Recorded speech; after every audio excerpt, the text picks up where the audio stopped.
This Justin, there was a time when the ultimate flex was having thousands of followers and a perfectly curated feed. Now, according to CNBC, the new status symbol might be a lunch date, a vinyl record, and a phone that can barely send a text. Yes, really. A growing number of Gen Z and millennials are deleting social media apps, limiting screen time, and in some cases, swapping smartphones for flip phones and brick phones. What started as a few detox posts has become what some are calling a quiet revolution. Before you panic and assume marketing is dead, breathe. Social media is not disappearing, but something important is shifting, and small business owners would be wise to pay attention. To start off with, the numbers are not imaginary. A 2025 Deloitte survey of more than 4,000 people in the UK found that nearly a quarter of customers had deleted a social media app in the previous 12 months. For Gen Z, that number rose to almost 1 in 3. Meanwhile, analysis from the Financial Times and research firm GWI showed that the average daily social media use dropped to 2 hours and 20 minutes by the end of 2024, down almost 10% from its 2022 peak. That is not a collapse, but it is a correction, and corrections change strategy. So here's why young people are pulling back. To understand what this means for your business, you need to understand the mood.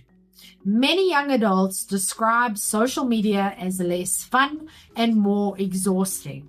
Feeds feel crowded with influencer promotions, brand ads, artificial intelligence generated content, and constant lifestyle comparisons. Jason Dorsey from the Center for Generational Kinetics points out that Gen Z is the most advertised to generation in history. When your feed feels like commercial after commercial, logging off starts to feel like self-defense. In plain English, people are tired. Some cite mental health, others mention loneliness, comparison, and a sense that everything online is curated and slightly fake. A University of Sheffield lecturer described social media identity as an exhausting editing process. That constant performance has a cost. So what are they doing instead? They are going analog. Think vinyl records, physical letters, lunch dates, speed dating events, professional networking in real rooms with real chairs. Some are even experimenting with flip phones that can do little more than call and text. Offline, it turns out, is becoming cool again. Now, here's what this means for small business marketing. This is the part where you might assume this is bad news. If young people are leaving social platforms, does that mean your Facebook or Instagram strategy is pointless? Well, not exactly. According to GWI analyst Chris Beer, this looks more like a post-pandemic time correction than a total rejection of digital media. People are simply spending more time outside their homes and therefore less time scrolling. Social media is still deeply integrated into shopping, news, and education. So the internet is not dying, but attention is fragmenting. As a StoryBrand certified guide and duct tape marketing consultant, I see this as a clarity moment. When attention drops, noise becomes expensive. So here are 3 things to keep in mind.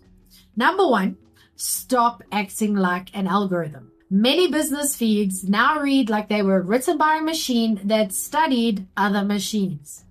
Trending sounds, trending hooks, trending formats, all chasing reach. If users are rebelling against algorithmic overload, then businesses that feel human will stand out. That doesn't mean posting less. It means posting with intention. Instead of asking, how do I get more views? Ask, how do I create something worth stepping online for? Number 2, build real-world touchpoints. If lunch dates and in-person events are rising, can your business show up physically? Service-based businesses in particular have an advantage here. Think workshops, meetups, client appreciation events, small networking breakfasts, even handwritten thank you notes. Analog is not anti-digital, it's pro-relationship. The businesses that win in this shift will be the ones that blend both worlds gracefully. Number 3, reduce pressure in your messaging. One of the strongest themes in the article is pressure. Pressure to perform, pressure to buy, pressure to keep up. If your marketing feels like shouting, people will scroll past or close the app entirely. Instead, focus on calm clarity. In story brand terms, that means clearly naming your customer's problem and positioning yourself as the guide, not as a loud hero demanding attention. When the world feels noisy, calm brands feel safe. Remember that offline is not anti-marketing. It is tempting to frame this as young people are rejecting advertising altogether. That would be comforting if you dislike marketing. Unfortunately, it's not true. They are rejecting constant interruption. They are rejecting endless comparison. They are rejecting the feeling of being sold to every time they open an app. What they are not rejecting is value. If your business solves a real problem and communicates it clearly, people will still find you.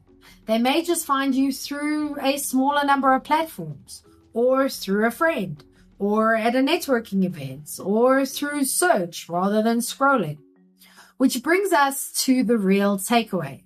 This trend rewards businesses that are clear, consistent, and human. If your message depends entirely on chasing trends, it will feel outdated the moment the trend shifts.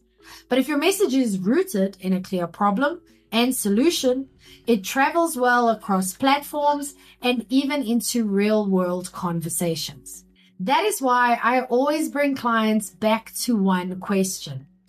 Can you explain what you do in one sentence that a tired, slightly overwhelmed human can understand? If not, now is a good time to fix that. Download my free 5-minute marketing fix. It will help you write one clear sentence that works whether your customer finds you online, at a coffee shop, or in a record store flipping through vinyl. You can download it for free in the description below, or you can go to strategicmarketingtribe.com/fix. But what about you? If your audience spent 30% less time on social media tomorrow, would your brand still grow? I'll go first. Yes, because referrals and clarity would carry more weight than reach. Okay, your turn. Would yours? Let me know in the comments. I'm Vicky Sidler from the Strategic Marketing Tribe, and I post helpful news updates for small businesses every day.